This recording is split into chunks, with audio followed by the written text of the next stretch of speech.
clearly a little miffed at the perception that last year you had, whatever words were used about losing a step because your numbers were down from previous years. Could you give us a little nutshell response as to why that irritated you so much? Because I just thought it just wasn't true. I was in a situation, and we were all there in St. Louis was in a situation where it was, like I said before, it was no continuity. At times there we benched our starting quarterback. We had some offensive line changes. Steven Jackson had missed some games, so our running game kind of hurt us. Teams can roll and double and do things that kind of take me out of the ball game. But I still felt like if we would have had all the pieces in place, and if their priority would have been to get me more involved, I could have had just that much of a productive season that I had the previous year. I was coming off 07, playing in the Pro Bowl, and then I go to 08, and all of a sudden now they don't want to use me. Well, I felt they didn't want to use me as much. And now my numbers drop. Now people are saying I've lost a step. Well, maybe I have. This is my 11th season in the National Football League. Am I running the same way that I did when I was 10 years ago? Absolutely not. But I can still play, and I can still play at a high level. So hopefully coming here to Jacksonville and talking to the coaching staff, they'll give me an opportunity to go out and play and play at a high level.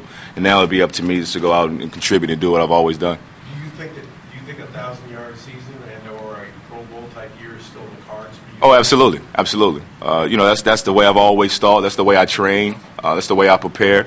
And I don't expect anything less here in Jacksonville. With David at the helm and these last couple of days, have an opportunity to kind of throw with him and listen to him and talk to him and see what his progressions is and how he dissect the game, I think is fitting. With the running game, again, we feel we can get a lot of 8-man boxes with Jones Drew running the football as well as Greg Jones. We feel we can get some 8-man boxes, which allows us guys on the outside to have some one-on-ones.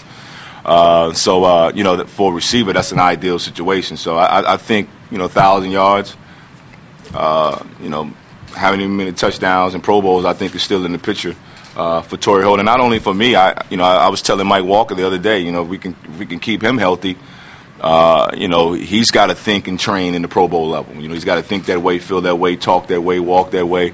We can get him to come around, stay healthy. We can get Troy Williamson to come around and stay healthy. To elevate our receiver corps, man. Who was, ain't no telling how good we'll be, and we're getting from Dennis Norcutt. So, we have a potential to be really good offensively. How strange is it for you to be coming into a minicamp and not doing it for St. Louis? Or are you beyond that? Yeah, it's strange. Every drive over here is weird. I was just talking to my brother on the way in, and we was, it's every drive over here is different. In St. Louis, I was used to taking a certain way and going a certain way, and coming and going when I wanted, but not in a disrespectful way. But now coming here and having to buy into a new system and see how things are done here, it's different. But I think as the months go and as we get into training camp, I think that stuff in St. Louis will be able to wash, and I'll be ready to. Obviously, I've already moved on as a Jacksonville Jaguar, but I would be be embedded and be ready to move on as a Jaguar.